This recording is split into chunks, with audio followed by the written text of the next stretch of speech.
عورت مادہ ہے، اس کے لیے بیج ضروری ہے۔ کھجور کے لیے بھی اللہ تبارک و تعالیٰ کی شان ہے کہ نر کا بور ضروری ہے، اگر وہ نہ ڈالا جائے تو اس کو بھی باقاعدہ پھل نہیں لگتا ہے، خدا کی شان۔ ویسے بھی علماء نے بڑی تحقیق کی ہے، یاد رکھیں،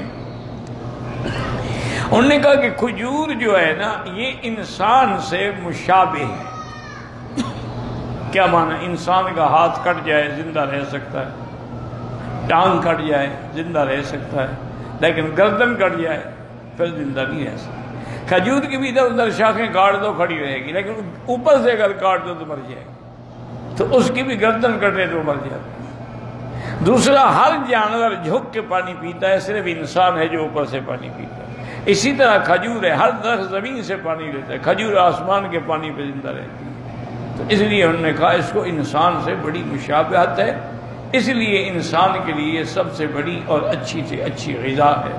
اور خاص طور پہ کھجور اجوا ہے، برنی ہے، سرفانہ ہے، یہ تو بڑی اللہ کی نعمتیں ہیں۔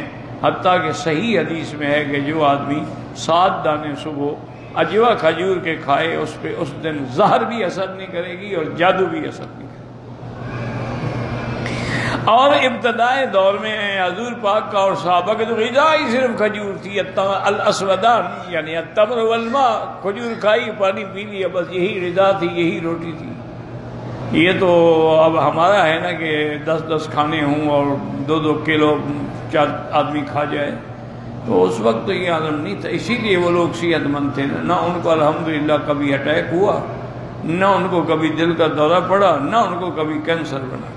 یہ جو تم نے مرکبات بنا کے کھانے شروع کیے ہیں، ساری اسی کی مہربانی ہے کہ اس میں مرچیں ہیں اور مسالے ہیں اور نمک ہے اور پتہ نہیں کیا کیا بلائیں ہیں۔ اس کا نتیجہ یہ ہے کہ آج انسان بیماریوں کا گھر بن چکا ہے۔